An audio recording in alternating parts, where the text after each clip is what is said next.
Shalom, renungan hari ini. Jadilah hamba yang taat. Bacaan Alkitab terambil di dalam Titus pasal 2 ayat 9 sampai 10. Beginilah firman Tuhan. Hamba-hamba hendaklah taat kepada tuannya dalam segala hal, dan berkenan kepada mereka. Jangan membantah, jangan curang, tetapi hendaklah selalu tulus dan setia, supaya dengan demikian mereka dalam segala hal memuliakan ajaran Allah, Juru Selamat kita. Kita seringkali mendengar yang namanya seorang budak atau hamba.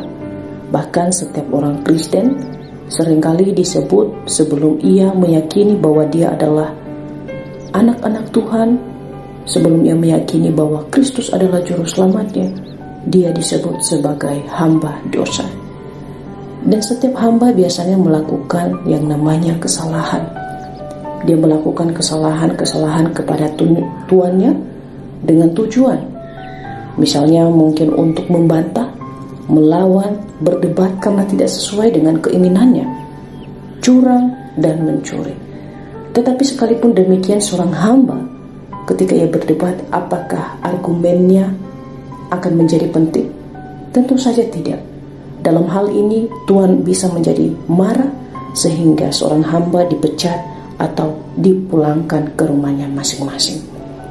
Di dalam bagian ini Paulus mengingatkan Titus agar ia memberitahukan kepada jemaat yang dilayani pada saat itu untuk mengingatkan mereka bahwa mereka bukan lagi seorang hamba dosa, melainkan hamba Kristus. Oleh karena itu mereka harus melakukan kewajiban mereka, atau mereka harus melakukan tanggung jawab mereka untuk setia melayani Tuhan dengan sungguh-sungguh. Paulus mengingatkan Titus supaya jemaat-jemaat yang dilayaninya jangan lagi berpikir bahwa mereka adalah hamba dosa sehingga mereka tidak layak untuk melayani Tuhan. Tetapi Paulus mengingatkan bahwa setiap orang yang sudah mengaku Kristus adalah Tuhan dan Juru Selamat mereka, maka mereka dilayakkan oleh Kristus untuk melayani Dia dengan sungguh-sungguh. Hal ini juga berlaku bagi kita sebagai anak-anak Tuhan. Marilah kita melakukan apa yang menjadi tugas dan tanggung jawab kita sebagai hamba-hamba Kristus yang setia.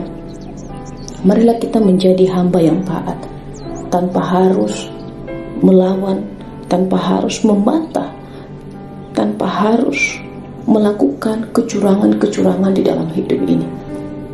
Sebagai orang Kristen, sebagai hamba-hamba Tuhan, marilah kita melayani Tuhan dengan sungguh-sungguh. Dan hal yang paling penting, tugas dan tanggung jawab kita sebagai hamba-hamba Kristus adalah memberitakan Injil Kristus dimanapun, kapanpun. Kita harus senantiasa bersedia memberi waktu untuk memberitakan Injil Kristus. Biarlah renungan ini terus mengingatkan kita untuk tetap menjadi hamba yang taat, agar di dalam kehidupan kita nama Tuhan dipermuliakan. Sekarang kita bukan lagi hamba dosa, tetapi kita adalah hamba-hamba Kristus yang melayani Kristus yang telah mati dan bangkit, sehingga hidup kita memperoleh kemenangan yang sejati. Marilah kita menjadi hamba-hamba Kristus yang taat kepada kebenaran. Tuhan Yesus memberkati kita semua. Amin.